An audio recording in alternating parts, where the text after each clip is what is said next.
Gentrification did not replace redlining. In a lot of places, it just cashed in on what redlining set up.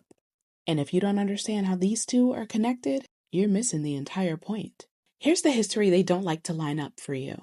Redlining wasn't just banks saying no loans. It was government-backed housing policy, lenders, appraisers, real estate power, all treating Black and brown neighborhoods like a financial disease.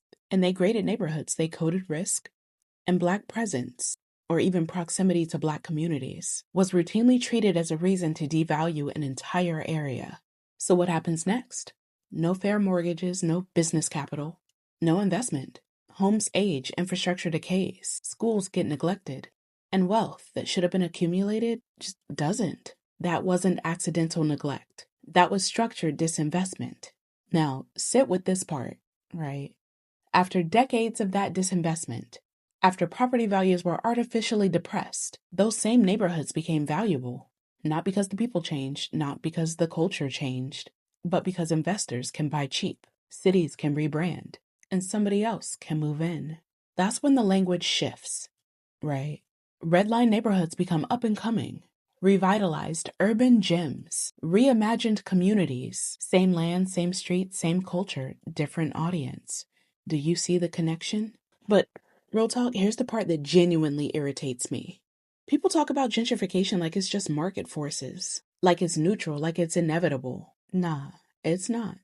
It's especially profitable in the exact places redlining helped weaken. You can't separate the two, if you're being honest. Redlining lowered the cost. Gentrification extracts the value. One pushes people down. The other pushes them out. So think about how that plays out in real life. Families were denied loans to repair and improve their homes, so the houses aged. Then investors swoop in. They buy cheap. They renovate and then they sell for triple. Neighborhoods were denied basic resources for decades. Groceries, clinics, safe infrastructure. And then suddenly those same places get selective investment. Right when prices start climbing.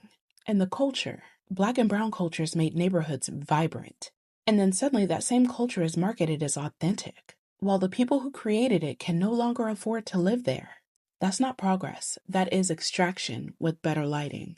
And notice who benefits. Cities collecting higher property taxes. Newcomers who call it urban living. Meanwhile, the people who survived the worst years, they're displaced. Their rents jump.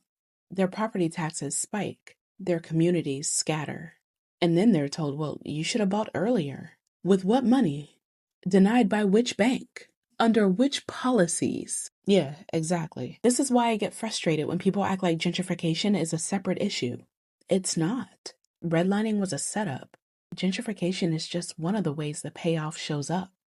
And the reason this country avoids saying that out loud is because it forces accountability, not just for the past, but for who's profiting right now. So when you see a neighborhood changing, ask yourself, who was locked out before it became desirable? Who was denied opportunity so someone else could cash in later? And why does progress always seem to arrive after Black and brown people start getting pushed out? That's not coincidence, that's design. And once you see it, you can't unsee it.